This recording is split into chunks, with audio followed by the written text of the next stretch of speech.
Hello friends, good morning. I'm Aarti. I'm going to dictate you exercise number 19 from Progressive June.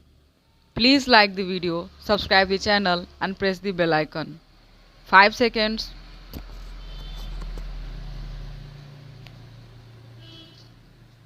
Start. Sir, the entire concept of the goods and services tax is actually an indirect tax, and an indirect tax is a regressive tax, and a regressive tax has been explained. All of us know that a regressive tax is, and how it burdens the poor much more, and it should not burden those people for whose welfare we are all supposed to work for. Now, you consider this situation. In India today, the direct tax component revenue in our country today for our country's resources is 37%. 62% already comes from your indirect taxes. This is the people are burdened by that amount. In the last budget, which is the Honorable Finance Minister presented, he said indirect taxes have been hiked to the tune of around 20,000 crores of rupees, while the direct taxes have been reduced by over 1,000 crores. What are you doing enriching the rich and impoverishing the poor? Now, in this sort of an atmosphere, compare our 37% of direct tax collections with the other emerging economies in South Asia. Look at Indonesia. They have a direct tax revenue component of 55%. Look at South Africa, part of your BRICS. They have a direct tax revenue component of 57%. We have it at 37%, and on the top of that is the GST. If you do not have a cap on its limit, a limit on the GST, it will be an increasingly regressive tax that will impose greater and greater burdens on the people. Now you have walked out.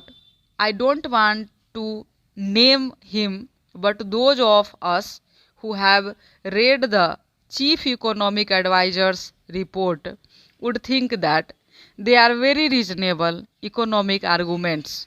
Those are economical sound arguments that have been put in there.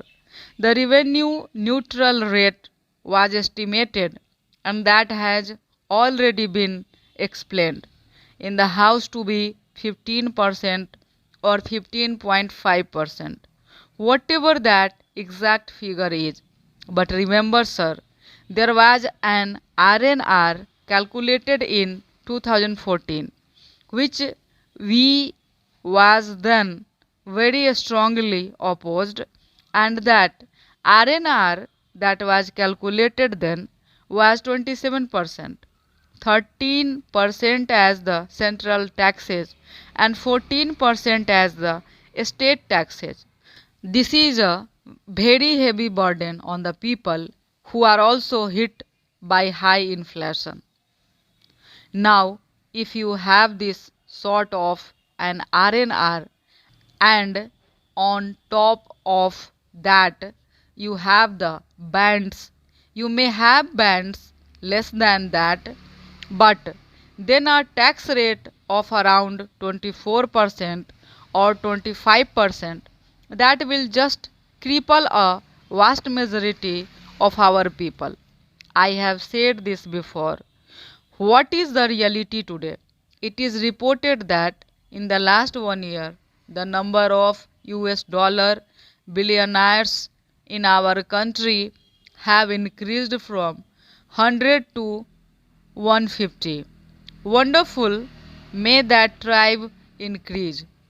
So, as your own saying goes, that is shining India.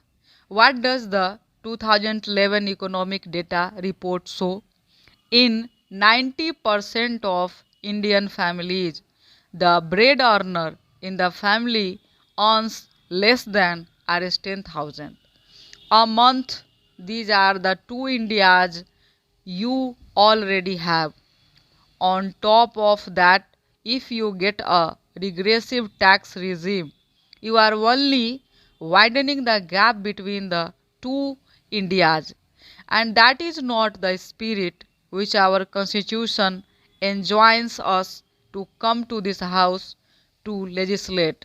Therefore, I think it is absolutely necessary that instead of a revenue neutral rate, you start considering what I would call a fair revenue rate.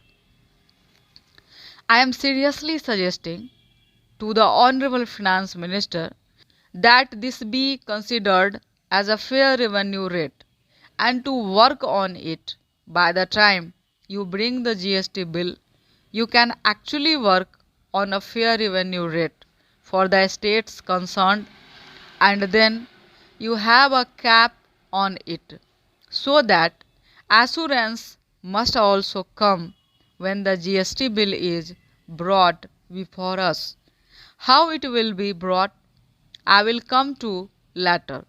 So when it is brought before the house, that should be taken into account. The third major point that I have, sir, is concerning the concrete amendments.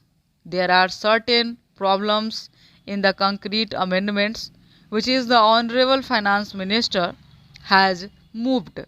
In the third amendment, for instance, of clause 9, he suggests three categories. He has given under bracket 1a, under bracket 1b, and under bracket 1c. Sir, under bracket 1a says the amount apportioned to a state under clause 1 shall not form part of the consolidated fund of India. Yes, because it has to be shared. So, once it goes in there, then you and I will have to sit again to apportion it. It is correct. The second amendment is also by the same logic. Okay.